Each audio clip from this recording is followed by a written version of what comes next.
kids. It's time to get some SML podcast all up in that.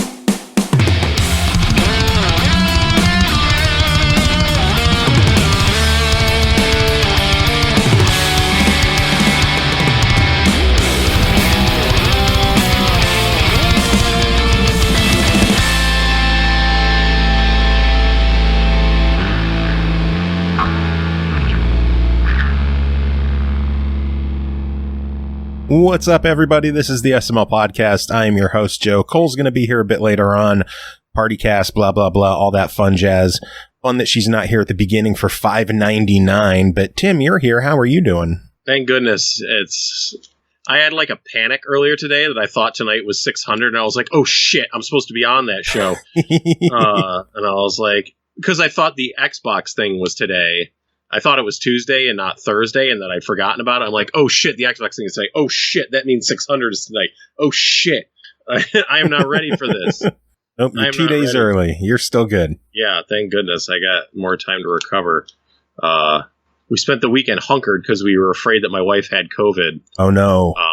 But the test came back negative, so it seems like she doesn't have COVID. But yeah, well, like she was kind of sick last week. You know, and it didn't seem like COVID, and then she suddenly lost her sense of taste, and we were like, oh shit. Oh. So she went and got tested, and then I went and got tested. And that's a pleasant feeling if you haven't gotten COVID tested yet. I have not. I've seen videos, though, and it does not look very entertaining. It's like, you know, it's like getting water up your nose is what it feels like, basically. Because they stick that swab way up in there. But it's fine. Like the nurse did it, got a good firm hold on the back of my neck.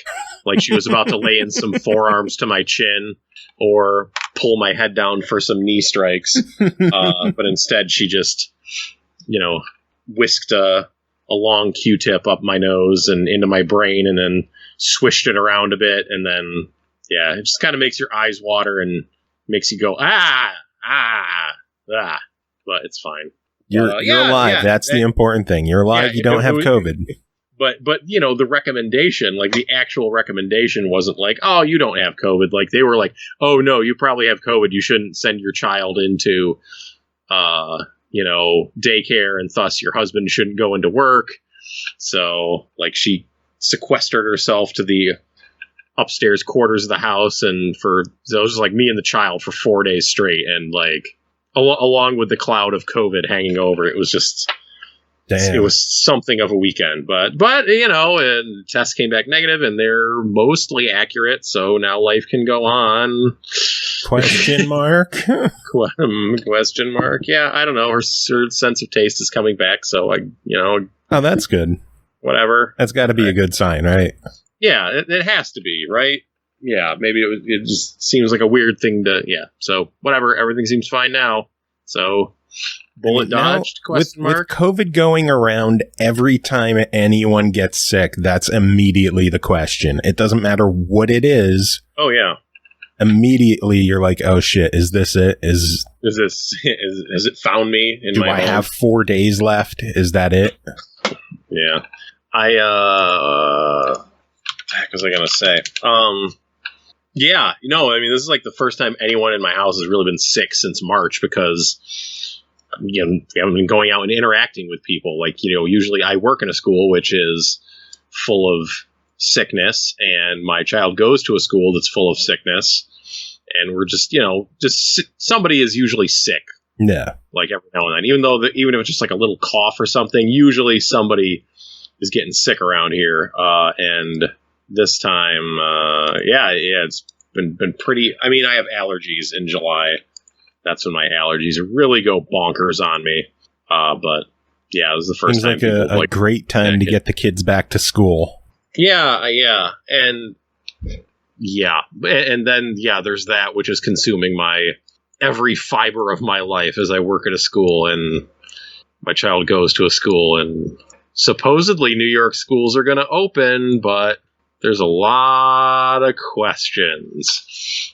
So are there any answers, or is it still just all questions? Because I know Cole's going through a whole bunch of crazy shit that I'm sure we're going to hear about later on in the show. Oh God, I remember. Yeah, her and I talked about it briefly, like last week or the week before. But yeah, I don't know. Like announcements aren't supposed. Determinations are still like 2 or 3 weeks away. But right now it's a bunch of planning and hand wringing, and well, if we do this, then this, and if we do this, then this. Just being ready regardless of what happens. So preparing for all scenarios all at once. It just. Who the hell knows, man? Yeah. As more and more states are added onto New York's don't go there list. Like, what states are you not allowed to travel to? I mean, it'd be quicker if I named the ones that we can go to. Most of the, cases are rising in the vast majority of the country right now, and there's very, very few where I could visit and then not quarantine for 14 days upon return. Are you even allowed to visit Pennsylvania anymore? I think Pennsylvania, I don't remember whether, I think Pennsylvania might not be on the list right now. Because I know Tom Wolfe gets a lot of shit on Facebook that I see, but he seems to be doing a fairly solid job compared to a lot of the nation when it comes to the numbers. Yeah, let me see. Oh, yes, we can go to Pennsylvania. We can go to Maine, Connecticut, New Hampshire, Vermont, Pennsylvania, New Jersey, West Virginia, Kentucky, Illinois, Michigan, South Dakota, not North Dakota, Wyoming, Colorado, Oregon, and Hawaii. That's it. Oh, go to Hawaii. Fuck it. Fuck it. Might have to pass through some other states on my way there. I could make a nice ring, though, from Maine down up to Illinois without touching red. Though you're allowed to go through the other ones so long as you don't spend more than a day there. Oh, that's okay. Yeah, but geez Louise. Even North Dakota, where 5 people live, they all have COVID. It's great. Everything's great. And suddenly the top executive of the country is saying, "Oh, you should wear masks." Yeah, thanks, asshole. Would have been nice to hear that 3 months ago, 4 months ago. Thanks. Yeah, seriously. I fucking this is why we don't get into politics too much on the show, but because you just get mad.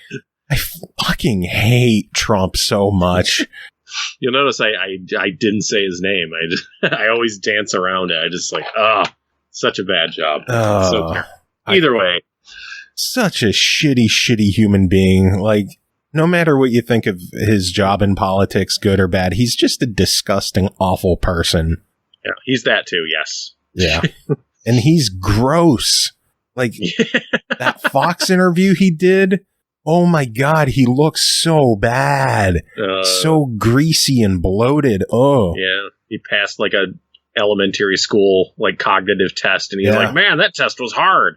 I knew what an elephant was. It was crazy. Yeah. Yeah, no, I'm just the mask thing just kills me. Is suddenly it's yeah, you need to wear a mask. You should wear a mask. Wearing a mask is patriotic. And it's just he literally didn't wear one once until 2 weeks ago. Ugh. Dipshit. I know. I've been wearing it constantly for anytime leaving the house since end of March. So, yeah. But that's why New York is New York, and the rest of the country is the rest of the country right now. Very true. But we should probably talk about video games. We should. Let's bring up the mood. We brought it down. Nowhere to go but up. Yeah, exactly. We got one game to talk about with you that is called Warhammer 40,000 Mechanicus, developed by Bulwark Studios, published by Kasedo Games and Kalypso Media, released July 17th on Xbox One, Switch, and PS4 for $39.99. Take control of the most technologically advanced army in the Imperium, the Adeptus Mechanicus. Your every decision will weigh heavily on the outcome of the mission in this turn-based tactical game. Will you be blessed by the Omnissiah? Tim, what is Warhammer 40K Mechanicus? Jesus Christ, I don't know if I can answer that question. My God. Yeah, so I tend to, as we're reviewing things, I try not to shy away from things that I've, never dabbled in before. Try to break new experiences over myself, though that may lead to some uninformed opinions in some case, but an opinion from an uninformed standpoint is an opinion nonetheless and valuable to somebody. Yes. Exactly. So yeah, I have never played any, diddly shit about Warhammer or its 40K brethren. I never got into that. I see Games Workshop and I make the sign of the cross and I step back. I'm not judging people for playing it, but I know what you do with all the money you have now. If you're into Warhammer, I know where all of your money goes. So yeah, I am not familiar with the lore. I played the demo for the Space Marine game that came out like a decade ago, whenever that was. Oh, Space Marine was dope. That game was really good. So, but yeah, I didn't really play it other than the demo, so I'm not familiar with the lore. I only have the vaguest sense of the universe. And this game does not give a shit if you don't know that stuff. Like, it is daunting. Like, just hearing reading the characters, listening to the characters talk to each other, like in their Warhammer lore speak, is just like, my God, you guys, this is dense, and I'm getting the gist of it, but it's just like, holy crap. Like, I get the idea that you are, your squad, as it were. This is a tactical tactics strategy game. Your squad is made up of these dudes called tech priests, and they are deep into some kind of technology acquiring religion, where they are like replacing parts of their bodies with robot parts. They're like all cyborgs, and they have very strict rules and regulations as to how they are supposed to interact with alien environments and situations so as not to corrupt their knowledge and beings and stuff like that. And there's philosophical debate over over how you should approach things as to whether it falls under the guidings of your religion or whatever. And it's just like, whoa, I guess. Like, they do not, there's not here's like a glossary of terms. Let's get you up to speed with the Warhammer 40k universe. It's like, no. It's just like, here you go. Drown in it, suckers. If you're not familiar, you could just drown in this shit. Yeah. So there is that. But anyways, the game at its core is a pretty strong strategy tactics game. It's kind of XCOM. It is XCOM-ish, not in like the combat necessarily, but in a lot of kind of the systems and outside of combat stuff that you do. When you're in combat, you're on a isometric grid. You move your characters around. It's less like Rudy Tooty Shooty and taking cover like it is in XCOM, and it's more like cover really isn't a mechanic so much. You're just moving your characters around, fighting enemies, meeting different objectives around the level. There's like different waypoints and stuff to interact with. Your tech priests, as it were, you will outfit them, surprise, with different like weapons and skills and abilities, and you customize like different classes. And again, just like reading through like the class descriptions of how they all fit into your Warhammer society is just like, okay, all right, this guy sounds like a mage sort of deal, I guess, something like that. And this guy is clearly like a heavy warrior. This guy does like support stuff. There's like 7 or 8 different classes with their own skills and abilities as you outfit your squad. Your abilities will key off of these points you gather as you do different things around the level. Like a lot of them have like these pylons, and if you sidle up to them, you'll get like 1 action point. I don't remember what the exact term for it is. And you have certain abilities that will use those action points, including like the melee dudes. Just like swinging your hammer at a man will take like some action points. So usually, you're getting a stock of them as you go. Each of your tech priests has like a little floating skull that you can send out to analyze enemies, and you need to analyze enemies in order to see like how many hit points they have left. So like those are kind of like your main characters. Those are your main dudes that you're customizing and controlling, and you want to keep track of. Those are the important guys. There's a lot of missions where if one of them dies, you might fail the mission or other consequences. But you also and something that I think is cool is you get like fodder, just straight up like fodder guys. Like these are characters that are or units that are subservient to the tech priests, and they're you literally just use them as like meat shields to send them up and kind of get in the way and soften up enemies. and help you explore the level and take position. And I like having, in a game where, there are consequences to your characters dying. I like having some characters where there's no consequences to them dying, and you'll just get more for the next map or whatever. I appreciate that. I think it's cool. Another cool thing is, rather than just like each mission kind of being its own discrete level, like sometimes you will go into basically what is a dungeon to explore, and there might be multiple encounters along the way, and there will be rooms where, like, oh, there's some alien artifact in here, like, should you fuck with it, basically? And then you get into your whole religious debate of whether you should fuck with it or not. But fucking with things can have consequences, just like in real life. So that adds like a little bit of like an adventure game element to it. And you can get bonuses or negative effects or whatever. And as you go through those dungeons, like, damage that your main characters take will carry over a bit. So you kind of can't go. You got to be careful about that. Just another thing to take into consideration, I guess I should say.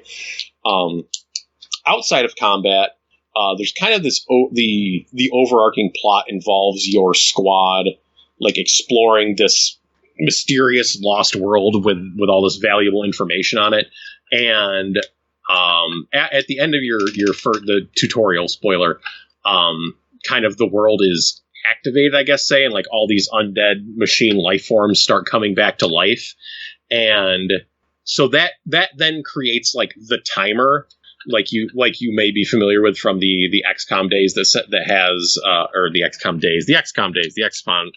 games, where there's like a deadline where you have X amount of time, days to spend doing research, exploring tombs, like doing this, that, and the other thing, before the amount of these creatures that is awakened reaches a critical mass that will just overrun you, so you need to get off the planet. So you're trying to get as much done before that happens, and that adds that kind of time pressure and time mechanic to the game.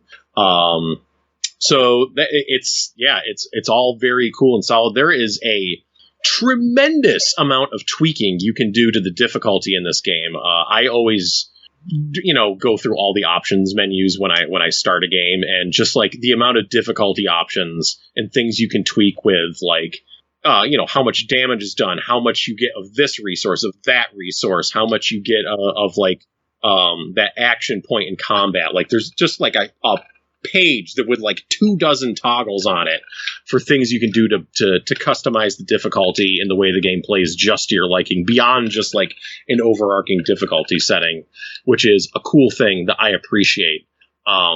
This is a port of a PC game, and unlike a couple other PC ports I covered earlier this month, this game controls.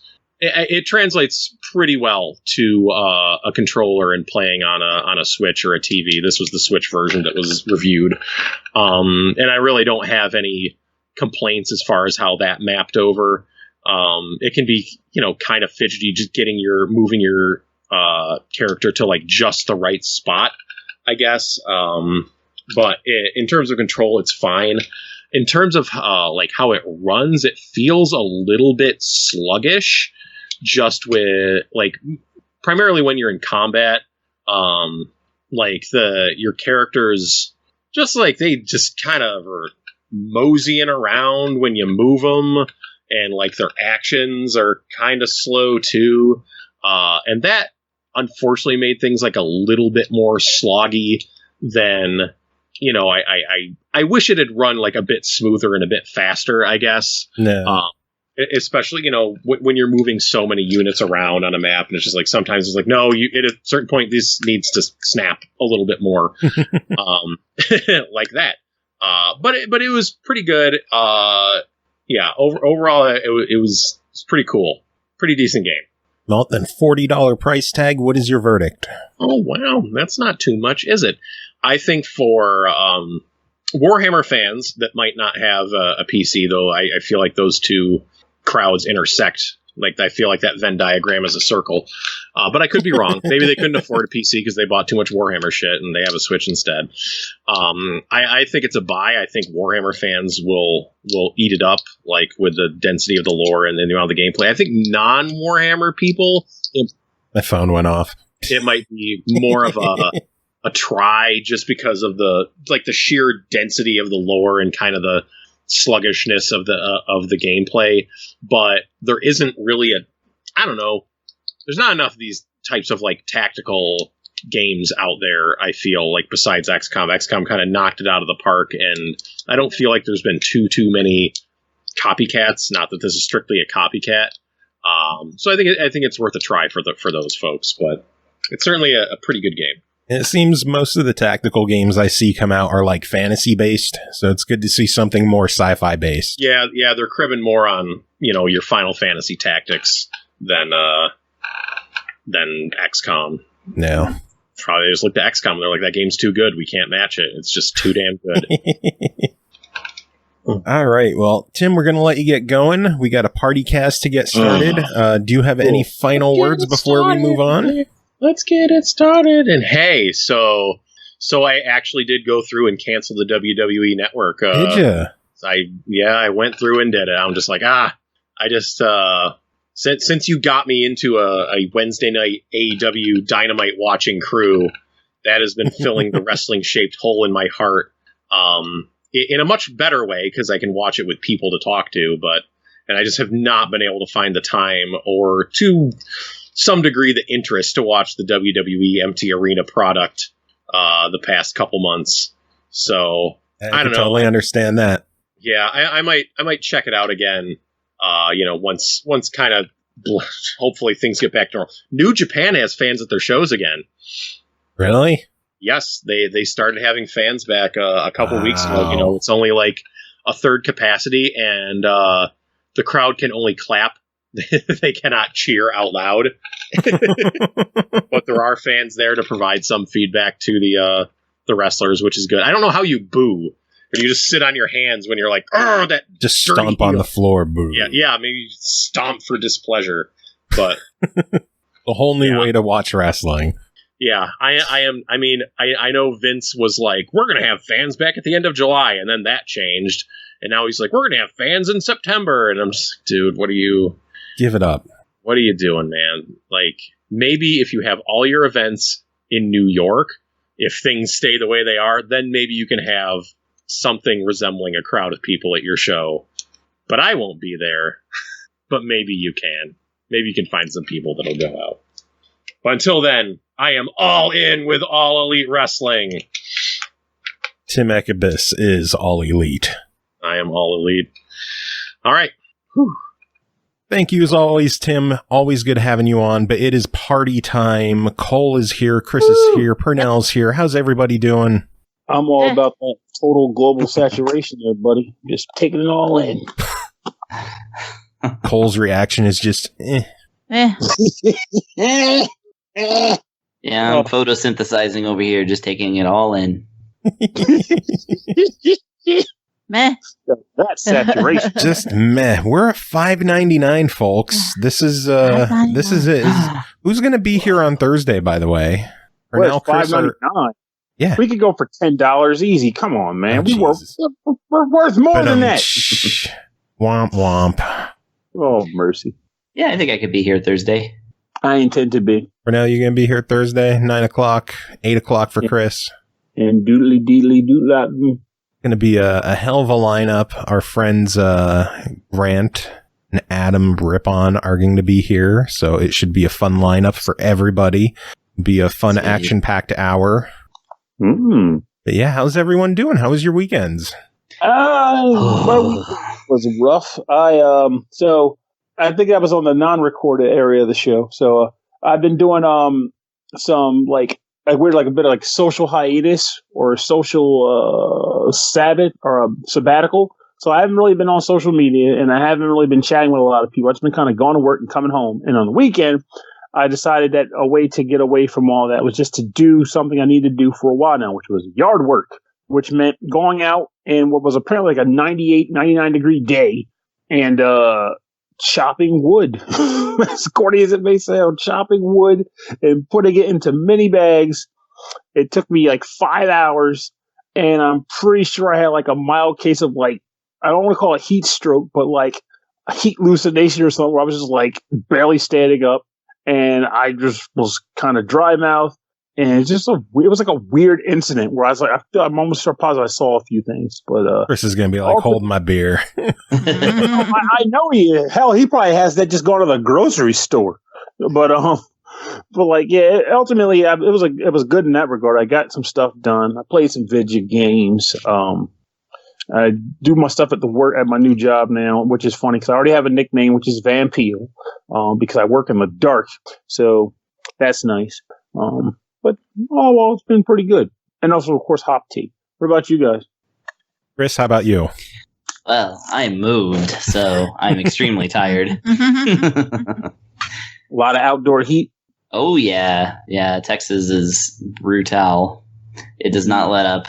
And, I've also been working way too many hours, so just constantly on the move and just sweating and terrible. Terrible. It's all awful. But now I'm sitting in an office that is mine and with a door that closes. So when you hear a cat, it'll be on the other side of the door. And it's a little echoey in here, though, because I haven't moved all the boxes in yet and all the stuff. But, somebody got to let the cat in just to wish us luck. Yeah, I mean, I would, but he's not out there right now. Oh. But, he will be, though. Is that going to be your man cave? No. It's just going to be my streaming station and the place where I store way too many guitars. So your man cave. Yeah, man cave. It's this place where he goes to twang.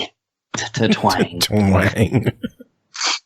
It's where I go to be quiet, basically. That doesn't sound right. It's like, it's where I keep all my guitars. This is where I go to be quiet. Well, yeah, I can't. I'm in an apartment. I can't just like jam out at full volume. It's all got to be plugins and interfaces and whatever else they call it. Those hip kids and their digital music. All you gotta do is go around the apartment complex and put up signs on the doors like Saturday free concert, whether you like it or not. Yeah, free concert. Just stay at home. Taking requests. I won't play them, but hey, you never know. Hope you like video games. Exactly. Hope you like Bubble Bobble. That one guy's like, I do. That's great. Speaking of which, I finally got the new Bubble Bobble for Friends because Catherine ordered me the physical Switch version of that game at Christmas. Like, was it strictly my limited? Christmas present. Yeah, strictly limited. Yes, and finally got it. So it's quite a lovely thing. Nice. What comes with it? Is it good? A like plastic thing that has like the art on it. It comes with a very hardcover compendium of like every bit of like advertisement and like arcade specs and like all this other crazy stuff. It's just like this Bubble Bobble compendium book, and then a soundtrack that covers both the original and the new version of the game, and of course the game. And I'd have to get my box to see anything else because those are the main things, though. I think it comes with a couple other little doodads. A compendium sounds worth it alone. Yeah, it's a really cool compendium. I was like flipping through it and stuff, and I was like, geez, I've never seen any of this before, like at all. Did they reveal in the compendium that the Bubble Bobble dragons are actually addicted to dish soap? Ooh, you know what? I didn't read that far, but maybe that is a secret that is revealed. It needs to be, because I'm certain that's what's going on with those two. Yeah. And then the game itself, I think Pernell covered that game, right? At some point? No, that's why I was asking you. Like, I've never played it. I thought somebody on this. No, I don't think we got that one in. Oh, I see. Well, it's pretty good. It's like the thing that I thought was the most funny is that if you lose enough times, or you may be able to turn this on at the start, but you can actually just make yourself invincible. just to get through it. Nice. Yeah. I will say that's a trend that I've come to realize I'm actually okay with in games as long as it's an option. Like I remember when was it the first time I saw it was like Mario 3D Land, where you could get the gold, the silver Tanuki suit or whatever, the white Tanuki suit. Yeah. People were online complaining about that. Like, I can't believe that. I mean, you could just like blitz all the stages. Like, well, I mean, it's not like the item isn't in a box that you can choose to hit. I mean, the only thing that sucks about it, and that's just normal in this regard, is that seeing the box is almost like the game saying, "So, I see you suck. Want some help?" And you're like, when the game offers you the invincibility, that's when you're like, okay, game, I get the hint.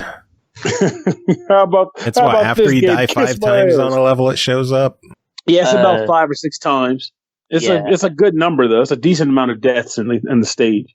I died a lot of times in Super Mario 3D Land. It gets brutal in the second half for sure. Yeah, especially if you're trying to get like the secret stuff. And like, okay, hope you're good with 3D peripheral or vision, whatever. Yeah, 3D perception. And I'm not. So, oh well. Oh, Eternal! Look at you dropping biddies. So many biddies. Look at them. And look at the computer actually handling them. I know it. 34. Dropping bits! Thank you, George. And thank you, Cole, for the biddies. Welcome. Isn't it nice how quick they go on my computer now? Yeah, that's great. My fancy new computer that actually runs shit. Yeah, I was going to say, that's super fancy, the way it handles that small animation. Yeah. Dropping the God damn it. That's small animation. But here's the thing, though. Cole with 50 more biddies. I'm trying over here. That's not a slight animation. That's more like a testament to how tough it is to get like quality across Twitch. Like you have to have like a nice computer like running at like, you know, a nice internet running at like a super high bit rate just to, you know, accomplish something like, you know, hearts falling into a cup. Yeah. Drop them biddies. Hey, we saw how bad things used to be on my old computer. So yeah. I am more than happy having bits drop at a proper speed on my computer, and that's it. Hell yeah. That was kind of the charm, though. The slow biddy drop was charming. It was like, look at this. Well, people are going to have to drop several hundred more biddies. Yeah. Just singles for days. Yeah, just singles for days. Make it rain. And clearly, Cole can't do it by herself. Clearly, we need like 5-6 people all at the same time, just constantly, nonstop dropping bits and subscribing. Yeah. And gifting subscriptions. What else can people do? Make donations all at the same time. Yeah. Down to 3, right? 1, 2, 3, go. I'm tapped out. How do you start over? I was just getting to the donate screen. We made an effort. We tried. What did we learn, kids? Never try. Probably one of my favorite Simpsons lines. That and you know what they say. You wake up every morning, you go to work, doing everything really half-ass because that's the American way.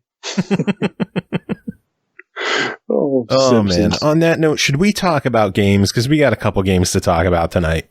Oh, we might as well. Let me just crack open games? hot tea. Yes, Cole, we play video game. Did you miss the memo? Maybe.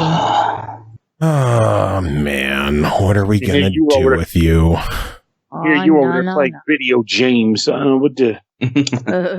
With my gifs. Video Bames.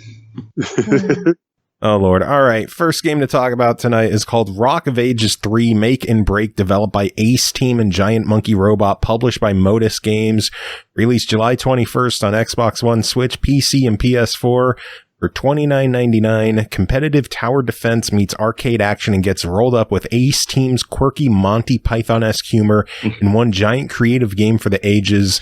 This time around, you can even make your own levels. Chris, tell us about Rock of Ages 3, Make and Break. All right. Making and breaking. So yes, Rock of Ages 3. Well, okay, so this is, of course, the third in a series that started like almost 10 years ago now, actually. It's like on the 360. It's been a while, yeah. Yeah.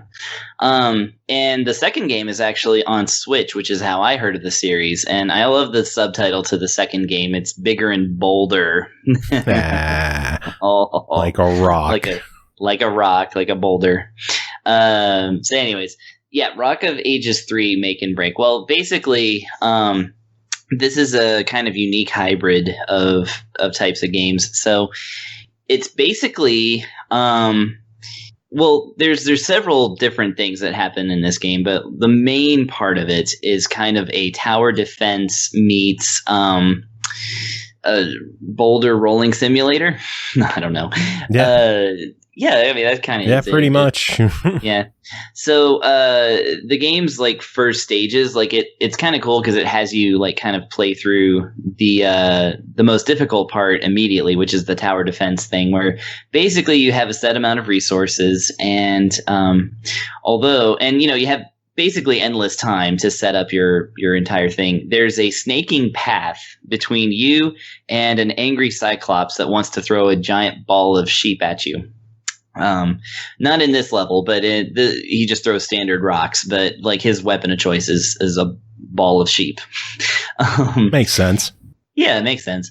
And so basically before he does that, you have to build up like walls, turrets, little catapults, and these twirly things that break apart rocks, and use your limited resources to kind of do that. You can also build like there's a gold mine, so you can build excavation points next to those gold mines so that people are, mining gold. Now, they won't do that in the static amount of time that you have to set all this up. They won't start doing that until gameplay happens. But when you're done setting up everything, then you tell it, okay, start, and then the boulders will start coming, and you basically, your defenses are supposed to keep them from reaching your door. And you can still build stuff in real time, and if it gets finished by the time the boulders get there, then it'll do its thing. Otherwise, it'll just, they'll just pass right on through. And of course, the object is to not have your door to your castle get hit by those boulders. So that's the RTS part of the game in its entirety. Now, what they also do is that they have levels where you're the ball, boulder, whatever, stone, wheel of cheese, whatever you have unlocked. There's a ton of unlockables in this game. So whatever you are, like basically you start rolling down this hill, and the gameplay will kind of evoke both Super Monkey Ball and maybe a little bit of Katamari Damacy. The view is behind the boulder, and it's a big 3D space, and you play through the map, and basically you use one stick to speed yourself up or slow yourself down or move left and right. And depending on the stage, the goal may be to destroy as many targets as possible, maybe destroy a lot of things, or just build up enough speed and break down the bad guy's door. And sometimes you have to race against another boulder or ball of sheep or what have you. And sometimes you have to do actually skee ball, where you are the boulder and the last bit of the stage is a ramp wherein you need to like aim and try to get into a high scoring hole, which if you've been to Chuck E. Cheese's, you kind of get it. I don't need to explain skee ball to you. So that's like, and the game kind of like alternates between all of these things in different sets of levels that it has actually set up really nicely on this map with a gorgeous map theme. I really love it, but I'll get back to the music because it's not all great. You sail like your ship around like different periods of time. All throughout history and mythology. They keep saying it's a historical simulator, but the first few levels take place in the Odyssey, which has a Cyclops. That's not history, it's mythology. Anyway. And ancient China and like the Renaissance and like all these other different places. And eventually when you get enough points, you can even go backwards and start at the beginning of time, which I have not collected that many yet, so I haven't been there yet. But lots of different backdrops and characters. Every time you access a new level or set of levels, the game will play and this is where the Monty Python stuff comes in. The game will play a vignette or a cinematic where, it sets up like a goofy retelling of the Odyssey, like the Ulysses or whatever his name is, Odysseus. I can't remember my Greek mythology right now. Me neither. Sneaking into the cave and blinding the Cyclops and all this other stuff. And it's, it's done in that kind of paper cutout sort of shuffling around way that, Monty Python used to do, specifically Terry Gilliam.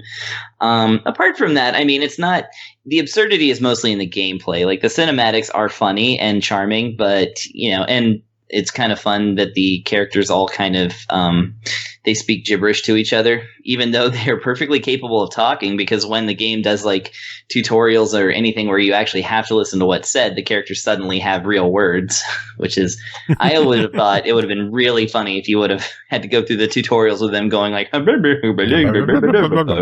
yeah, talking to you. Anyways, so yes, that's the single player mode of the game, is basically getting through all these different types of stages, whether it be setting up an RTS, a tower defense kind of thing, or actually playing through the action sequences or whatnot. And then collecting coins, or not coins, but like stars, basically, based on how many stage like goals you accomplish. So a stage might have 3 stars, it might have 2 or just 1. And yeah, you collect them, and then the more you collect, of course, the more stages you can unlock, and of course also more unlockables you can unlock. Hooray. And then on the other side of that, there is the make side, where you, for the first time in the game series, you actually can have a fully fledged level editor of your very own. Yep. And this thing is great. I actually had a lot of fun with it, making some stuff. I didn't make anything like good enough to upload to the community, but I'll get back to the community in a second. Basically, you have your exit that they supply for you, the goal, and then the starting point, and then everything else is up to you. You can make the pathway whatever shape you want. You can put literally any asset in the game in your way. And some of these get really cool and like complicated. For instance, there's like cannons that when you go through them, they will blast you to a certain other point in the level, and you can stack them. And there's like all kinds of like possibilities for like physics-based fun, like or chain just make reactions and stuff. Yes. Nice. Or just make a goofy ass stage with a bunch of frogs or something. I don't know. I gotta say, I tried the level creation on the Xbox One, and I couldn't figure it out at all. I couldn't figure out how to place items. I couldn't figure out, like, there was a tutorial, and I read it and I went through it, and I don't know if nothing retained or if it just wasn't explained properly. I couldn't figure out how to do a blessed thing on the Xbox, but it seemed like it would be so much easier to do stuff on a computer, which you covered. Yeah, that's what I was going to was going to say on it, is because while the controls for the action sequence are terrible on a computer because the mouse controls the camera, which the camera doesn't actually control your boulder at all. It just lets you look around. And then the WASD controls the boulder, which is just not fun to do for me. Actually, that's the thing that'll trip you up a lot. It's like when you're trying to operate the camera, thinking that it's going to make your boulder go the way you want it to go. No. And the control pad is way better. And the cool thing is that it seamlessly goes between control pad and mouse, just depending on what you're accessing at the time. But yes, the level editor, I started to try it with a controller, and I actually did not learn how to do it with a controller because, it's perfectly good with the mouse and keyboard and, being able to just drag and drop things right in, which is exactly what it lets you do. I can't speak to the console versions, but you just said it's hard, and I did see one other review that said it's really hard on PS4. So I can definitely say that. I played Rock of Ages 2 on the Switch back in the day, and it wasn't. I don't recall it being too difficult to put stuff down. It was just a matter of like how you work the camera to do it, because you could actually do it from like zooming in and out, going to and from the opposing base.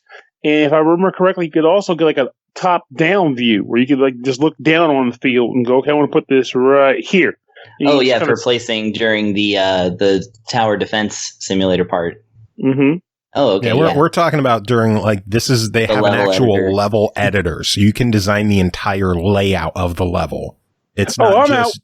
yeah. Yeah, I was gonna say I read that wasn't into, but now I understand. Pernell's in his own world right now. No, that's okay though, because it's similar. You know, when I was building the RTS stuff, I absolutely wanted to go with the mouse because it was so much easier than the controller. But then the action sequences, controller was better. So yes, but like I said, the level editor is really cool and robust, and there are community levels, of course, and you can also any of the stuff of the above that I just stated, you can play multiplayer, including like I said, playing with friends remotely in this day and age is what you kind of have to do. But yeah, so like I tried a couple of community levels, and the funny thing is the number one best rated community level right now is called Destroy All Humans. And they just made this path that's fairly straightforward, but every single block is occupied by a building or a person, and you have to smash through all of it. And then for the second round and forward, it's competitive, so you're against somebody else. And then for the second path forward, your win is determined by whether you can blaze the same path and not run into any extra buildings. So kudos to whoever made that one. I mean, it's a simple idea, but that's really cool. Yeah, I quite enjoyed it. So yeah, basically, as far as this game goes, like I said, the level editor is really good. The stages are really good. Love the map. Love the storylines. The only little complaints I had, for one, I mean, I do appreciate that they made an effort to keep the physics fairly realistic. Like the boulders will slow down if they hit something, including other boulders. There's a lot of, things. They feel heavy, which is kind of interesting. But at the same time, when you're going down a twisty, turny, windy path, it's really tough to, make those turns. You really have to slow down and pay attention. And if you're, trying to two-stick it, which I was doing for the longest time, and you're just going to end up going off the cliff several times. So there's a learning curve for the controls in the action sequence. Just saying. Once you get it, it's great. But do expect to spend a little extra time even doing the most basic stuff in the action sequences. The other thing is that the music is apart from the map theme, which like I said is really, really good, the stage themes are kind of remixes of public domain and classical music, which is kind of cool, but at the same time it's come on. I mean, it's listening to the same over and over and over again was starting to get to me. Yeah. But it's really cool the first few times you hear it, because it's got rock guitars in it and stuff. But come on, y'all, that's that's it. The soundtrack, I'm just gonna say, is hit or miss. Yeah. Oh, and the graphics though, the graphics are lovely. I really, really like how the game looks in just about every way. So, yeah, it's a great little game. I have some minor nitpicks as well. I think menu navigation on console could be improved. I think just trying to navigate through the menus is kind of obtuse, and there's not a lot of information on what you're doing. And then I wish you could access control options during levels. I didn't realize until I started a level that the camera was not inverted, and I went to pause and go to options, and I would have had to go back to the main menu. Luckily, I had my Elite controller, so I just hit a button and inverted my controls. Nice. Thank you, Elite controller. Yeah, I just now realized that that was the first thing I did as soon as I booted up the game. Let's go to the options and invert the Y-axis. Yep. So wasn't even a thing for me. But yeah, it is off by default, so that is a sin. Yeah. Maybe more of a tutorial in the actual tower defense part would be good too, because they do kind of just drop you in. Yeah. The only advice they seemed to offer me was that you can pick up bags of gold, and I didn't even realize what the bags of gold were. They were little shiny bits on the map, and you just click on them with your cursor if you hit the right pixel, of course. Yeah. I accidentally built many walls instead of picking up bags of gold. But that's okay. That was just me being dumb. but it's not perfect, but I really enjoyed Rock of Ages 3. Yeah, I think it's a solid entry in the series. I think it's definitely a game that expects you to have played the series before, though. True. But like maybe the tutorial's in a prior game or something. Yeah. But $30, what's your verdict? Yeah, $30. I think this is good. I think that if you're going to buy it, just make sure that this is that you're going to want to like actually play with the level editor, because it really is quite fun.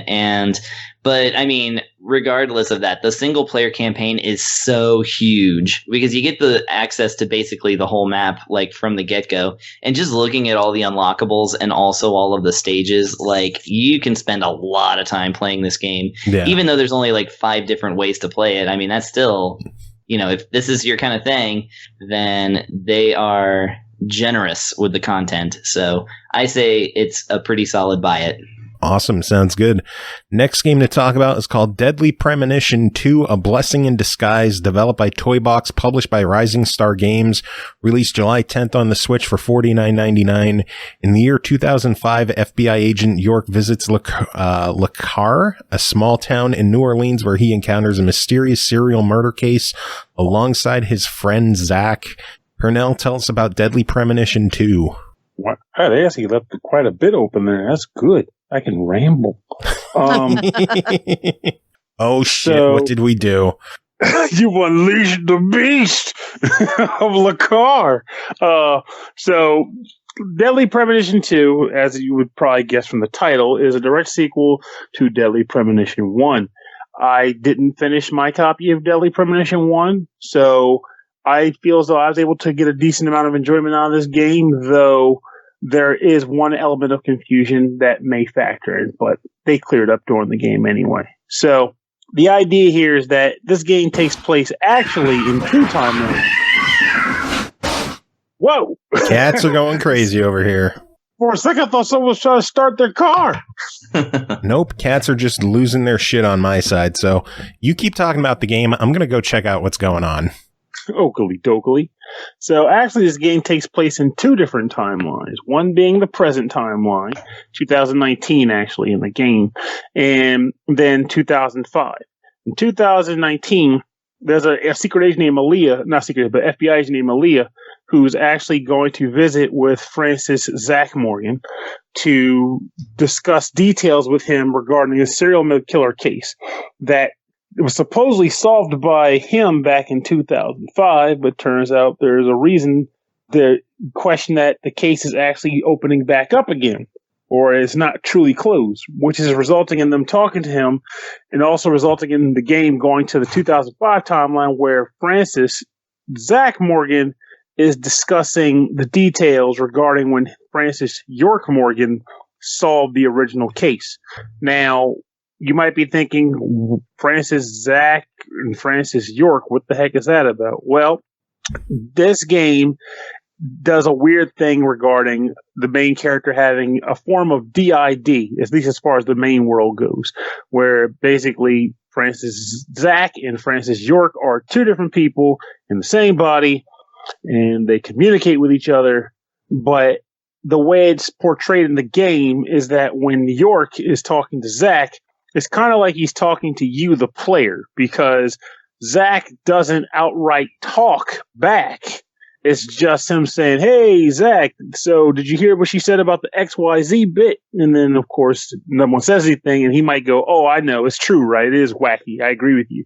And you're like, "Yeah, I was kind of thinking that." So maybe he was assuming that I would agree with his statement or whatever. So that's how I believe it was portrayed. But anyway, so during the 2019 segments, it's kind of just very dialogue heavy, where the main character or the agent is talking to Francis Zach, and basically just clicking around the apartment to view different objects to get him to start talking about stuff and investigating his apartment, and ultimately using that to investigate and discuss matters with him and trying to like jog his memory. So there's a lot of dialogue there where they kind of process matters and discuss the case at hand. But the 2005 period is the actual like primary gameplay environment, in which case the main character actually moves around and interacts with the environment. So how this works is an open world adventure game in which the main character, York, is investigating this crime. And the way it works is that you're on a real-time clock, so to speak. Well, not real-time clock, but like a moving time clock that goes throughout a night-day cycle, where you will occasionally be taking on, I guess, like main quests and side quests that will be doled out either by characters or from a message board available at the sheriff's department. And what will happen here is that when you take on these main quests, you'll be asked to do a variety of different tasks. It might be looking for objects on the main map, or going to a different location, or just any number of ridiculous things that will ultimately lead towards getting more and more progression in the actual murder mystery. But this game does have an odd element to it in that during the day, combat is held, but I see in both environments you use firearms for combat. You can use melee attacks, or you can use firearms, whether it be like a like a stun gun that you get from, well, not even a stun gun, a rubber bullet gun that you get early on in the game, or you'll find other guns that you can use with limited ammo also that are actually more lethal. But during the day, you use the guns to attack wildlife, believe it or not. The enemies you fight during the day are wildlife. So you might be fighting squirrels who steal your items from you, or alligators who will crawl up from the swamp and try to bite your ass, or wolves and any number of other things that will attack you. If you accidentally attack a civilian, of course, you will get docked money. And I'll go into what the heck money's all about in this game shortly. But at night, the game does a really weird thing where it basically goes into like an otherworld environment. Think akin to like Silent Hill or something, where the sky turns red and the streets become infested with demonic ghosts that try to kill you. And I actually found that to be especially entertaining and humorous. Also a little freakish the first time it happened. But then I laughed maniacally at the fact that for whatever reason, no one knows this is happening. Like, there's a scene early in the game where you're doing a side quest that can only be done at night. And once you do the thing that you're supposed to do there, a man walks up to you and starts having a conversation with you in the middle of the night, where just a second prior, a red ghost with scissors was trying to chop your head off. And you're having this dialogue conversation with this guy, and some whack happy-go-lucky music is playing in the background, and no one says, "So, see those fucked up ghosts in the street? What's going on with that?" You know, but like, no one talks about it. It's just an odd thing that exists in this game. And the sheriff even tells you, like, this is a quiet town. Nothing ever happens here except for the fucking red zombie ghost things. But I digress. It's weird shit. So you have to deal with that at night, and then during the day, it's wild animals. And the time passes normally in the game, like I mentioned before, but there are a few ways to make the time pass a little quicker. You can stay at the hotel that you start the game in, and you have to pay money to do that. And if you stay at the hotel, you will recharge your sleep gauge, because, by the way, there's a hunger gauge and a sleep gauge. There are consequences for letting those deplete, by the way. But you can do that, and you'll retain your sleep gauge, but also move the passage of time. And you can choose when you want to wake up.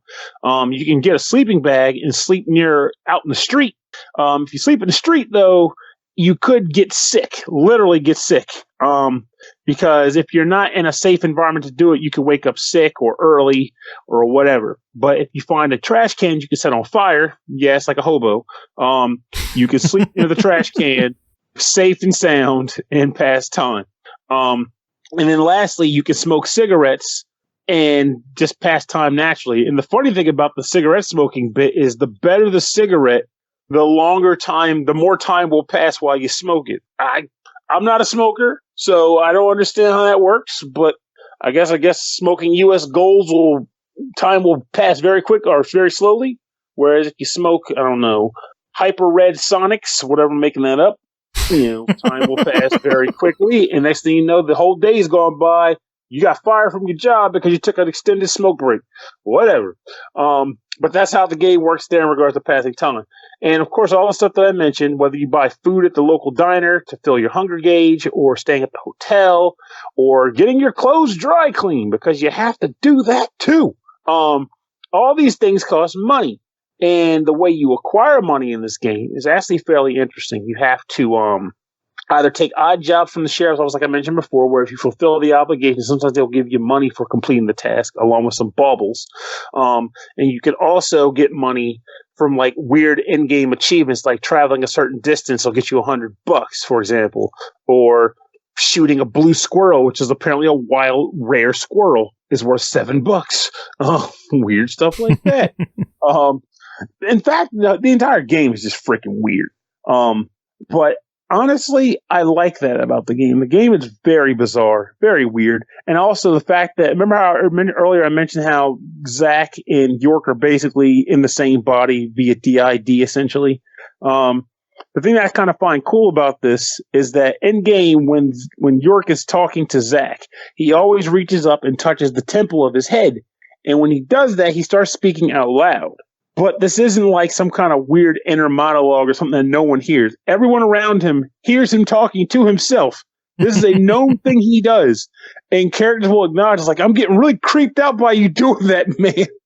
But like, actually, as a whole, that main character is just pretty freaking awesome. Between doing weird stuff like that and the other characters acknowledging it, which, by the way, makes the the supporting cast also very entertaining.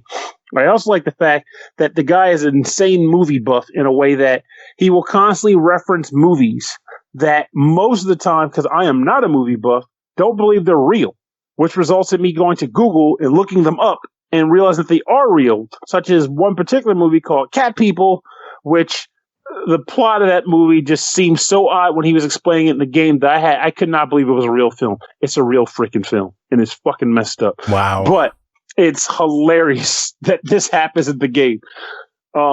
These all throughout these conversations. Now, the game basically goes through like a variety of like story twists and turns, but for the most part, throughout all of this, it's progressing in the manner which I described, which is you going through various side quests and main quests, knocking them out, and fulfilling the obligation to get them done. But there are a few detriments to this game, and they're detriments that are heavily worth describing because while I personally enjoyed my time with the game, there are some things that I personally feel as though I was able to be more relaxed about, but not everybody's in the same boat as me. So I should describe those things. Let's hear them. First thing, this game does not perform well. And when I say perform well, I'm not saying that it chugs or anything, because I have read things where people claim, oh, this game runs at a snail's pace. I didn't experience that, and I was playing it exclusively in handheld mode. But it does have moments where it slows down. In addition to that, and this is in the outside environment primarily. Indoors, it's not as bad, but outside is where the slowdown typically happens. But in addition to that, the environments themselves are fairly sparse. This kind of personally feels like a PS2 game, maybe mid to late life PS2 game, as far as like graphical quality and actual like population of the environments and scenery. Not a bad thing for me in the sense that I've lived through that, so I'm more okay with like playing through stuff in those situations if I'm enjoying what I'm doing. But worth noting because again, this is a full price game.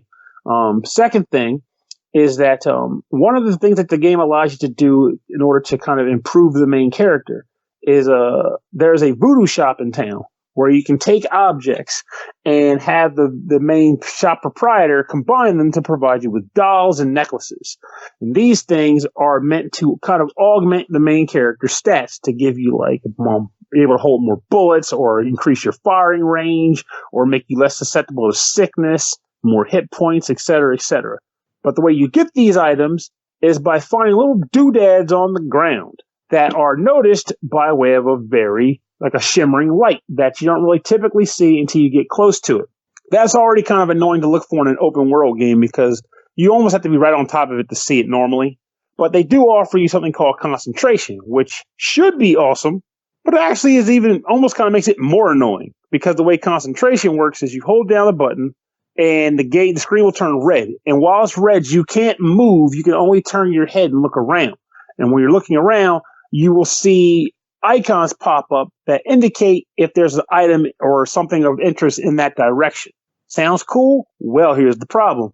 The icon that it provides you with is very similar. Actually, it's identical to the icons for things that you normally do see, such as like telephone booths to save your game or vending machines to buy food. So it's hard to tell if what you're looking at is something that you would have seen over there normally if you ran over there, or if it's a hidden item that you only can see because of using concentration. They should have made the icon a different color. Furthermore, it doesn't do a good job as far as depth perception is concerned, because you might go into concentration mode and you see like this barf of freaking notification indicators off in a certain direction, but they end up being behind 2 fences. So you got to go around these fences to go over to where you think there might be a thing, but in reality, it was actually on the other side of the other fence behind the first fence. But the game doesn't tell you that. It just tells you, over there somewhere, there's a doodad. You should go get it. And then, of course, you're wasting a lot of time just trying to find this crap. Ultimately, I just kind of gave up on using it for that for the most part. And I just figured I'll run around doing normal stuff. And if I happen to come across something, I'll get it. And it does help that if you walk over an item, it'll put an X on your map, which means that if you technically have walked past it, like right through it per se, the game will tell you, by the way, there's something back there. But that's a small convenience, or that does not fix a larger issue, in my opinion. No. And the last thing worth mentioning here for me is that, so the side quest stuff. So this game does a bit of a primitive thing in regards to the mapping system. You can put down one waypoint, and you can use that waypoint to tell yourself where you want to go if you're using like the above screen compass that kind of, you turn left, right, north, south, east, west, and there's like a little marker that says go this way a certain distance to get to your destination. And main quests will also show up there too. Sometimes, not all the time, but some of them will. Now, the downside is that the side quests do not show up there. And sometimes they are stupidly vague. To give you an example, one of the very early in-game quests is looking for ingredients to make a recipe. Those ingredients are otherwise simple products, a pepper, some rice, whatever. And my first thought was, okay, you could buy food in this game. Maybe I'll just go to like the freaking hotel grocer and buy them. No, you can't buy those things. So where do you get them? You get them from somewhere on the massive map. But you have no idea where. Because there's no indicator telling you that this is the direction you get this stuff. There's nothing saying you can find rice in this area of the game. It's literally that light flashing bubble I described. You have to hope that while you're exploring this massive town, you'll just stumble across the one place that has rice on the ground for you to pick up. Stupid. I ended up using freaking Google because I was like, I just want to see what happens when you do this. So I think it's worth cheating on this one. But there's a lot of random quests like that where you gotta have to just find a thing. You don't know where the hell it is. And there's also certain quests where it's like, do this at this point in time to get it done, but I don't know where I'm supposed to go to do it. So it's like, whatever. Guess I'll just get it done eventually. So it's kind of an annoyance in that regard, because while I am a proponent for not hand-holding the player to do every little thing, I do feel as though if you're going to give them a massive map, request that they do stuff, but not give them any clues on where to go and do it, I want some hand-holding at that point, because quite frankly, it's ridiculous otherwise.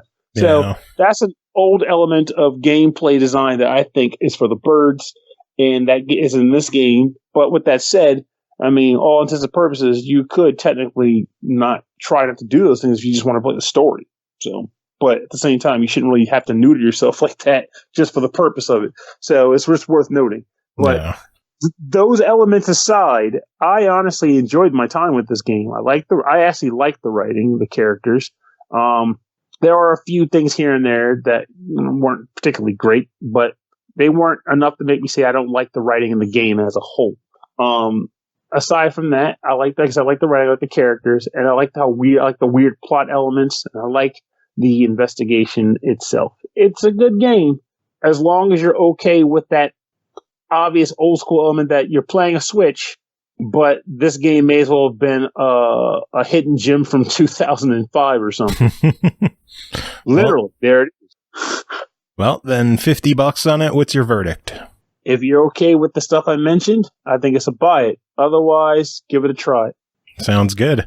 Next game to talk about is a preview of the game Dead Age 2, developed by Silent Dreams, published by Headup, released on July 16th on Steam Early Access for $17.99. Dead Age 2 is a unique combination of survival management, roguelike events, turn-based combat, classic role-playing game with tons of quests and a story in which your decisions directly affect plot progression. Cole, tell us about your time with Dead Age 2. Okay, so Dead Age 2 is one of those games that kind of suffers from not being able to pinpoint what it really wants to be. It has a taste of, we're going to be a little bit of everything, but it never quite nails down one thing to be well. So jack of all trades, master of none. Yeah, except for that that phrase is supposed to end up with being better than being a master of none. Or better than, something like that. But, it would be okay if Dead Age would just, like, pick one or two things to really, really focus on, instead of just kind of half-heartedly giving you everything.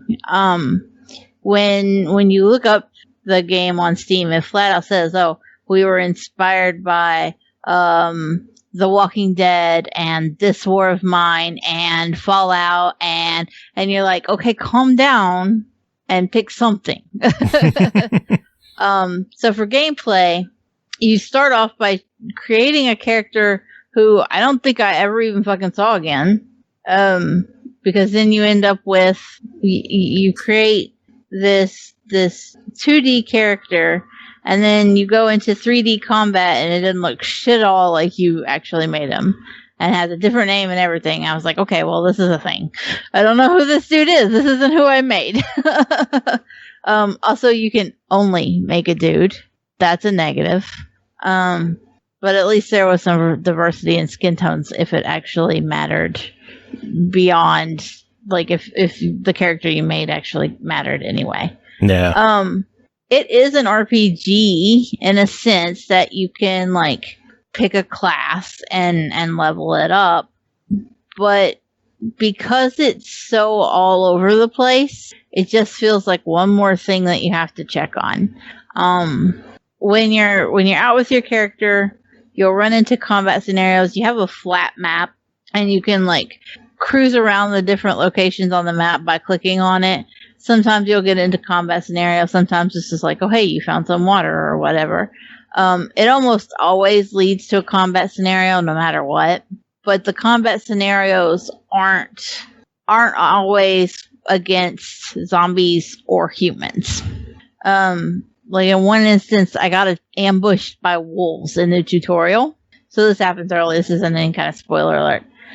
But again, because the game can't pin down what it is, it's like it makes these mystical wolves, and the alpha wolf has a magical ability to make the other wolves stronger. And you're like, I thought this was a zombie game. Where the fuck did magical wolves come from? I get the alpha howls, the others are stronger. But why did we have to make it all magical with, like, purple dust flying around them? I'm very confused. How are you supposed to stop the zombies? Huh? How are you supposed to stop the zombies? But they're not like special wolves trained to stop zombies. They're just wild wolves coming to attack you. Oh, that's true. Well, maybe they bite you, and then you gain the power to better defeat the zombies. No, because all that happened when I got bit was I had to use my bandages. The bandages give you the power, then. No, the bandages just make you go find more resources. Because this is ultimately resource management. In like the long and short of it, for all of this is an RPG, this is turn-based, this, it's resource management. You have to be concerned with the resources you have at your base and how much your resources are going to cost you to go out into the wild and actually, look for more resources. And you will perpetually be short of resources. That is definitely one thing that they need to balance. You can play on a casual or a more difficult difficulties. That's where I'm at today. But even on casual, like, you're never going to have sufficient enough resources to do the things that you need to do. So they need to work a little more on balancing that. It is the early access, and it's kind of hard to sit and, like, go hard on it and be like, it has this wrong, it has that wrong, it has this wrong. But it does suffer from a few things that you would just like to see it narrowed down while it's in its early access stages. On the other hand, it's almost identical to Dead Age 1, so I feel like I'm asking too much to expect a whole lot of things to be changed, because it's like, it's the same game. Maybe I shouldn't be hoping for so much, but I don't know. I just had hopes that they would. The first game was in early access for a long ass time, and before it come to consoles, which is where I played it, it had kind of had a lot of stuff fleshed out in it, and even though it still suffered from that chaotic, we want to be a little bit of everything gameplay, it was far easier to like put your finger on it and be like, yeah, I know what I'm playing. Dead Age 2 kind of suffers like setback rather than picking up where Dead Age 1 left off and feeling like it's a solid game with a purpose that just needs polished. It feels like they're starting from scratch. No. Well, it's still in early access, obviously. Exactly. It just released in early access. What can they do to steer the ship in correct course? Stop trying to be everything. That's the biggest thing that gets me about it. It's like the combat in it is like point and click, but it's tactical strategy. So you gotta, move up a road to use this. Like the tutorial alone took over an hour. Jeez. When I beat the tutorial, I was like, that was just the tutorial. And I couldn't tell you what I learned. Most of it was basic stuff that you already know, like how to shoot and things like that. Because it is just point and click style combat. Use rifle, attack this zombie, use bladed weapon, that zombie. I mean, it's not anything that's like over most players' heads. And it's something that a more basic on-screen, click this, go there, bye, would have been sufficient for. But they really need to just kind of, I don't know, roll back some, pick something to focus on, whether it be the base building or whether it be the combat, or find some kind of more smooth, in the middle, happy medium. Because this just feels like they've just gone, I like this game, I like that game, I like this game, let's put them all in together, and it should be one big game that we like. No. But then it just leaves it without any kind of direction. The look of it, I was really hoping like there would be some kind of major graphical improvement from 1 to 2. It's identical. When I saw it, I was like, didn't I already play this? Because I didn't realize that it was the sequel, and I had not played Dead Age 2 on Xbox. I had played Dead Age 1. Yeah. And I was like, no, this is not the same game. Because sometimes that happens. Sometimes you're like, oh, you played this. Do you want to play it on a different platform? And so then I was like, wait, didn't I play this? And it wasn't. It was, no, this is another, and it's identical. There's no improvement in the graphical quality. A lot of things, especially like the wolves and stuff, often they're honestly, they kind of feel like asset flips. That said, that doesn't bother a lot of people. And if you've played the first one and you liked it, you're already halfway to being a fan of the second. Yeah. Because it's a lot more of that same. So, I mean, it's just that there's not a lot that made me go, hey, this is really cool. They've learned a lot of lessons. This is where they're going. It's like, nope, this is still it. Another thing to take into consideration, because this is in early access mode, the ending is temporary. You can beat it, but it's not going to be what the final game ending is. And they have plans to change it. And so don't play it now thinking you're going to beat it and be done with it and then have seen it all and then be surprised when they're like, surprise, bitches, we changed it. Then you don't get to go, I didn't see that coming. No, it's a temporary ending and you're going to have to do it again. There is a save point before the final end, where they're save here because shit's gonna change after this point. So at least you get a heads up. I didn't make it that far. I kept dying because fuck those wolves. Magical wolves. The AI don't do shit for helping you with resources. They're garbage human beings. you're better off letting them die. Oh, But this one's still being in early access. Is this something that people should be keeping their eyes on? Is this something they should be investing in now? What should people be doing? I think if you are a fan of the first Dead Age and you were like, that was a badass game, I super enjoyed it, I had a great time, then yeah, keep an eye on it by all means. I don't think anybody needs to be like breaking down doors to buy this game. And that sounds rude and I apologize, but it's more like it just needs that polished time. And a little more work before I can full on go, oh yeah, go ahead and buy it in its current state. It just, I can forgive rough edges, but this is raw wood. You know, we haven't even planed that board yet. We gotta get some work in there, and that's okay. Everything starts somewhere, and I think given that it just came out, it's just in early access. They know that they're going to be putting that time and effort into it. At least give it a watch. But you know, I don't blame you. Throw it on your watch list. Yeah, I don't blame you if you want to hold off on it, but at least keep your eye on it. Sounds good. Yeah. All right, next game to talk about is Cubicity, developed by Pirate Parrot, published by OverGames, released July 25th on the Switch for $6. You're in the world of cubes now, buddy, a world with its own laws and customs. Choose your character and start solving puzzles. Chris, you're in the world of cubes now, buddy. That's almost a threatening tone. It is. It's very... You're in the world of cubes now, buddy. What are you going to do, motherfucker? What are you going to do? Game's very intimidating. Different laws up in here. Go circle the environment and see what I can see. Okay, I'm going to try and make this one fairly quick. So, Cubicity? It's actually a real Cubicity. I'm just going to say that thus far, you're keeping it short. It isn't going too well. Well, I was only going to say it 2 more times, and that's the end of the review. Cubicity. Anyway.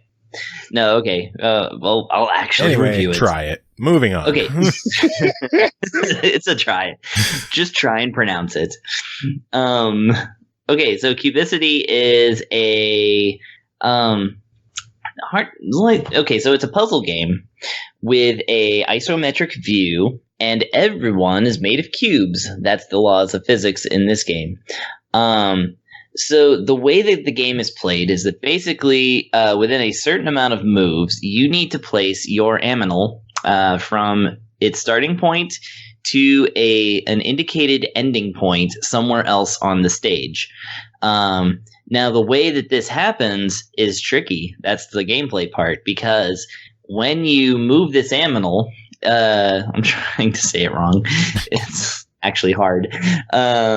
When you move it in any direction, it will just slide all the way to the next solid object, like an ice cube, which actually kind of made me think, like, why didn't they make them round then? But anyways, whatever.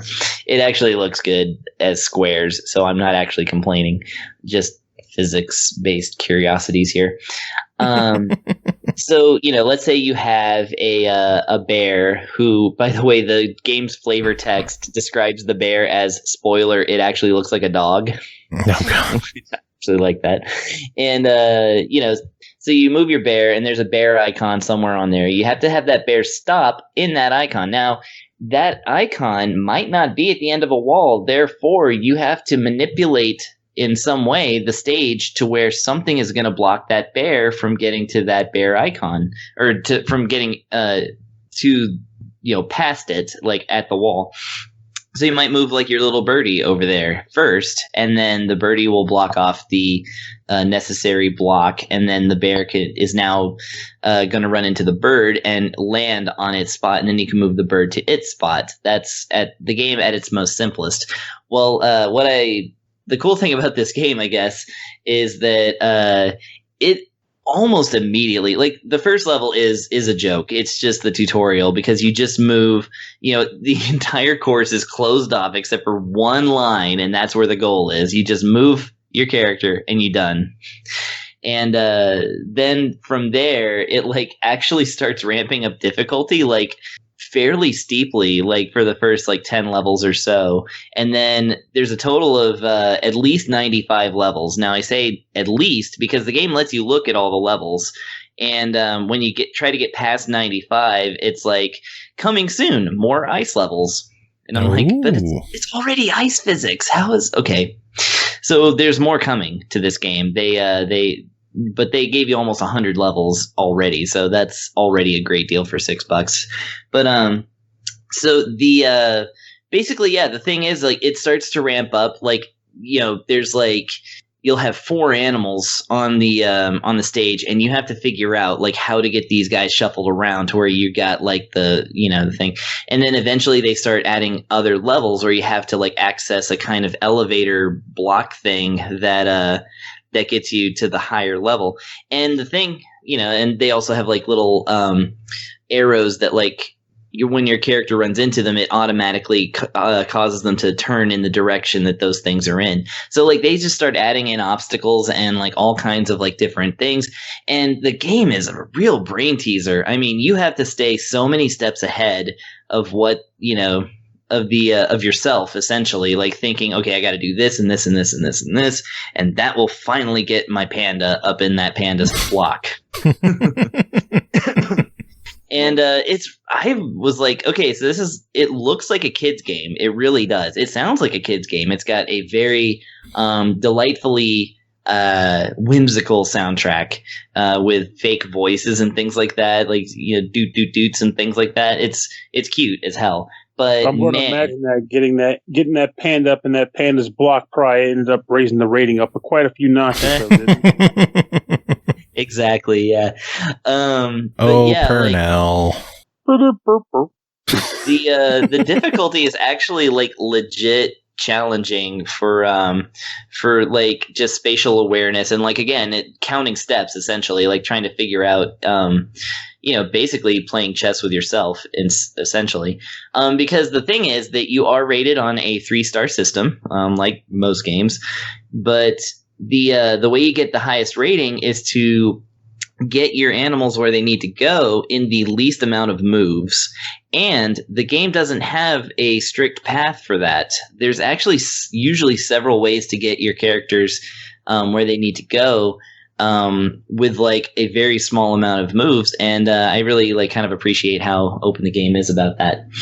So that's basically the whole thing. It is, it's challenging, it's cute, and it's cheap, and you get a lot out of it. So $6, your verdict? I think it's a buy it, but I also want to add one more thing, and it could be a complaint, it could not be. So the sound in the game, it has music and sound effects. They toggle on and off. There's no sliders. Even though they appear to be sliders, when you click it, it actually just turns it off. So I want you to hear how loud it is when you unlock a new animal in this game. Okay, I'm going to demonstrate into my microphone here for you. Content warning to everybody. It's going to contain music and then a noise. Okay, I have it set here to where I'm about to... Can you hear it now? Yeah. Mm-hmm. Okay, I'm going to unlock a turtle. Oh, wow. Jesus Christ. That took me aback a bit there. That happens every... God. There are 22 animals and then sets of people and things like that and bonus items that you can unlock, and every single one does that to you. I had the game at ear-shatteringly loud. Yeah, I had the game at minimum like volume, like where you could still barely hear it, and then I unlocked like a pig or something, and it was like yeah, and like did that thing. I was like, what the? So I think the game's a buy it, but do be warned, when you go to unlock an animal, it's gonna be a surprise. It's gonna sound like Chris. Yeah. Yeah. No, I can't get my voice that high, sadly. I probably could at some point. Oh my God. Oh my God. All right, well, final game to talk about tonight is called Ultra Hat Dimension, developed by Kitsune Games, published by Ratalaika Games. It released July 14th on PS4, 15th on Xbox, 17th on Switch for $4.99. Ultra Hat Dimension is a puzzle game about adorable hats and people getting punched for wearing them. Pernell, Tell us about Ultra Hat Dimension. All right. So, Ultra Hat Dimension. So the idea behind this game is you play the character B, a young girl, not guy, who won a hat crafting competition, not a hat, wearing competition, and was transported to a fantastical, fun dimension populated by sploofs, not her local target, populated by mundane folk. And throughout the course of this, what ends up happening is she goes to this new location, and some shenanigans occurs, resulting in all the sploof. These are the people who live in the dimension where she somehow won this contest, go rogue and decide to start attacking each other willy-nilly.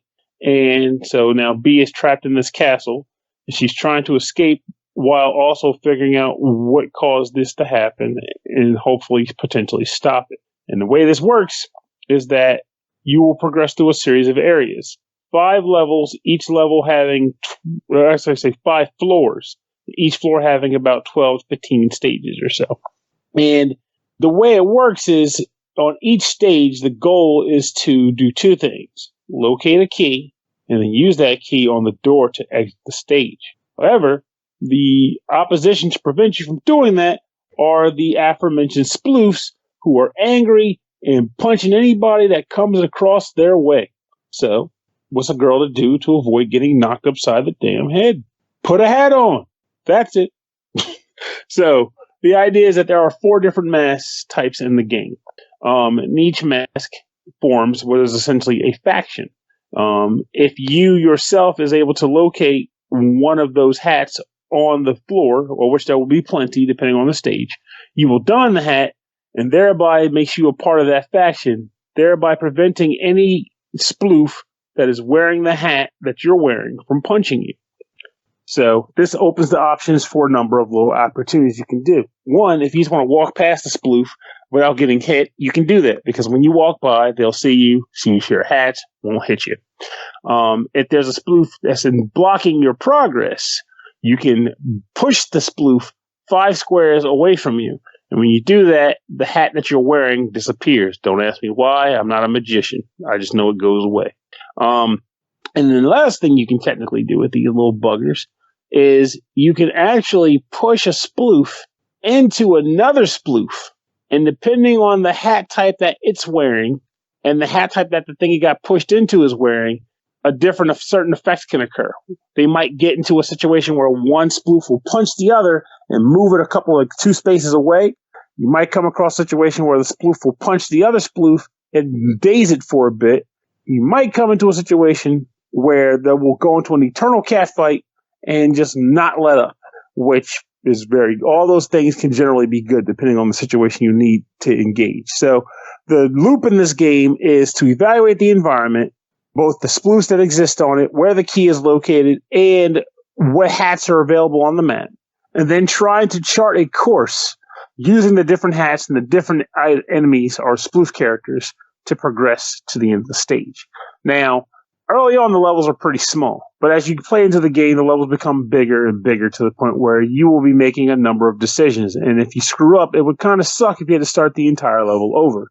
But fortunately, every time you make a decisive decision in the game, like pick up a hat or push a sploof, the game will give you one undo, which is basically allowing you to back up the entire play session, up to the entire play session if you want for that stage. So you realize like you made a bad move 3 moves back. Well, just do 3 undos and then do what you want to do again and get it right. On one hand, this makes the game a lot easier to play. So it reduces the challenge significantly. On the positive, though, by doing this, it respects a bit of the player's time. So in reality, what it means is that the game itself isn't really less difficult, though I felt the game wasn't too hard in its own right. But it doesn't make the game less difficult so much as that it respects your time so that you can actually get back to retrying solutions without doing the entire puzzle over again, which honestly I think would be very player unfriendly if they made you do that. So honestly, I found myself enjoying the game. There's not much payout in beating stages so much as that you just get a quick 1-sentence snippet where B is contemplating her situation was just like, why are the sploofs so angry? Or my mom was really upset about me joining this contest. Uh-oh. Just general garble that is flavor text. Zeus, no problem. Speaking of Cole, did you play this one too?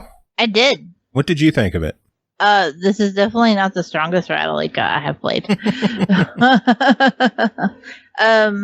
I think the concept is there. I think it's fairly well executed. One of my biggest problems with it, though, is that it doesn't really do a very good job of explaining how the hats technically work. And it took a lot of just wandering around and getting beat up and then finally giving up and looking for a guide to be like, shit, that was dumb, and now it makes sense. Once you get it. I kind of disagree with that, though, in a sense. Not because of it being particularly like well explained, so much as that the way they do the stages, they kind of like make you kind of almost force you in those situations. Into it, but like, I mean, the first one, I was like, okay, there's a key. It takes a couple because like initially you're like, okay, there's a key, and then you work your way toward the door, and like it seems natural, and then all of a sudden there's just things on the ground, and it doesn't tell you can pick those things up. It doesn't tell you how to pick them up, or that you need to work a way around and not get hit. Like you're sitting there going, okay, but if I cross that and it hits me, do I die? Is that it? Game over? Why is nothing being explained to me here? They do kind of do a little bits like that, because like what it is like during those like moments where like she's like walking from room to room, she might say, it'll be something like a little generic, mind you. She'll be like, it seems that the sploofs are okay if you're wearing the same hat they are, or something like that. And then of course you'll see doodads on the ground, and they almost outright say, walk over here to pick up hat. But given that the only thing you can do in the game is walk, like there's no action buttons or anything, you literally would just walk up to it and go, oh, I have this thing on my head. Like it's a very old school style of play, like a Game Boy puzzle game where you literally just do stuff.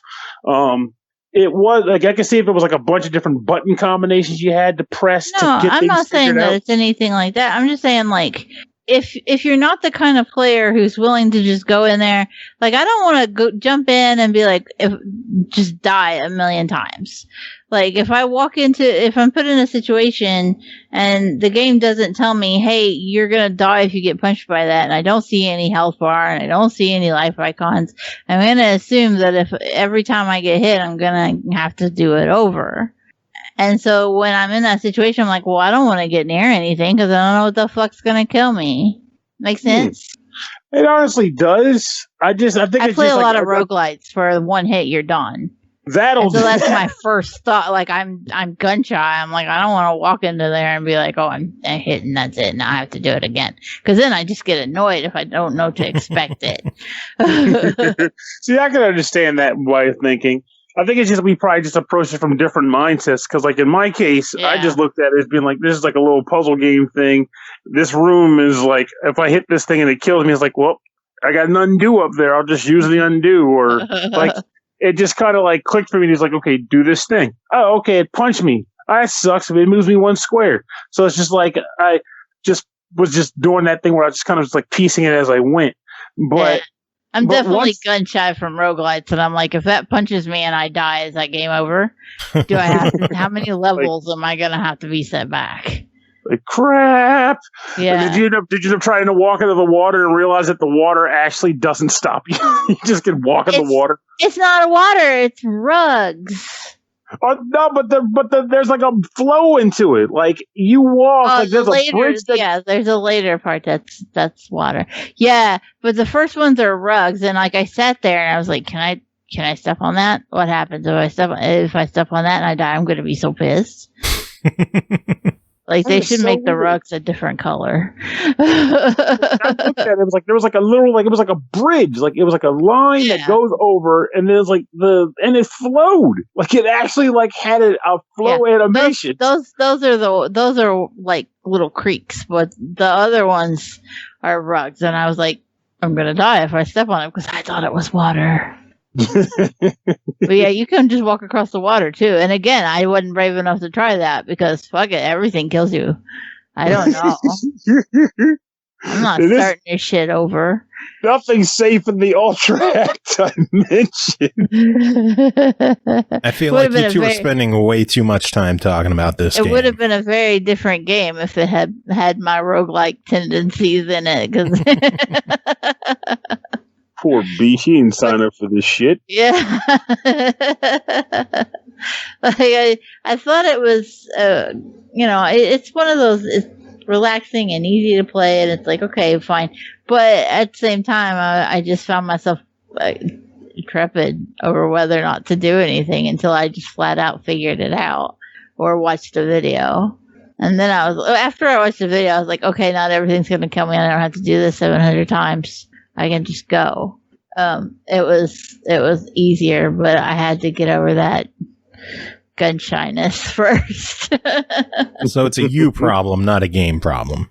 Probably. I mean, at least some kind of explanation that, hey, you're not going to die 100 times here if it punches you would be nice. But it's fine. And I didn't see what Pernell's talking about. I don't know if that was like on a loading screen or something, but I didn't see those tips that he's talking about. Oh, it's like every time you would like beat a stage and you go to the next stage, it had that screen where she's like walking in the void or whatever, and it's like one sentence, and it's not like a blatant. I had the game installed on a solid state drive. Oh, that might be it. Wait, it didn't do those sequences? I didn't even think it was like a loading screen so much as just like the reward for beating a room was like her stating a giblet. No, it would just go room to room. That probably makes a big difference too. Because each time you go to another room, between the two rooms, she would walk across the screen and she would make a comment. And sometimes it's a general flavor, like I said earlier, like my mom didn't want me to do this, but I wanted to, so yay. But sometimes, like in the early part of the game, she'd outright say things like, "It seems like when these two get together, they'll just start fighting or something." And it's just like, okay, that gives me the impression that maybe they'll fight if you put them together. And stuff like that. And of course, the other thing I meant to mention, though, before I forget, is that at a certain point in the game, they do give you one little add-on. Because normally, for the most part, they give you everything early on. But this one add-on is where you press the trigger button and you bring up a bit of a diagram in the corner, which is intended to show you what happens when one hat collides with another hat. I barely use that because for me, I just figured I'll just push the guy, and if I don't like the result, I'll just back it up. So, because I can just do an undo.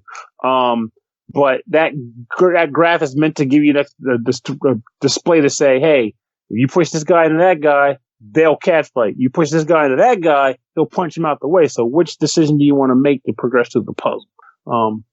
I will say that complaint-wise, the only complaint I personally had was I wish there was a run button, because when the levels start to get bigger, and the main character is still walking one square at a time without jacking up, increasing the speed in any way, it feels a little slower than I would like. But that's just because I'm impatient. But a run button would have been nice. Yeah, it would have. I can agree with that. I'm always complaining about shit being too slow, though. Yeah. So that's me. I wasn't even going to bring it up because I was like, I think that's just me being impatient. Like, for those who haven't played this game, if you played some older, like, this is an odd one to claim, but if you play like a general SNES RPG that doesn't have a run button and it was one of those like square by square movements, or say Final Fantasy Legend on the Game Boy, that movement speed, but with large spaces. Well, we're spending way too much time talking about this game. $5, what's your verdict? Buy it! Go to the Ultra Hat Dimension. I had fun there. Yeah, fuck it, why not? It's an easy enough completion, and you'll get through it. It's a Ratalaika, right? Yeah. It's, don't be gun shy and be like, oh, I've played 900 roguelites lately and everything kills me. Then you'll be fine. Just put on a hat and go to the ball and get punched in the face. Yep. Good stuff. All right, well, that is it for this episode. We survived through another one. Thanks to all of you for being here. Thanks to Tim for being here as well. I guess I'm going to see all of you on Thursday. So yeah, I'll bring my best hat. Cool beans. Anyone have? What the fuck was that? I don't know. I was trying to remember the sound that Chris made earlier, and I already forgot. God damn, that was scary, Pernell. I don't know what that sound coming out of you was, but it freaked me out. Just cut the show before that sound, or we'll lose the 2 listeners we caught. Ah, nonsense. That's let them know that they're in for a treat, a Cubicity treat. I think here at the end of the show, only one thing needs to be said.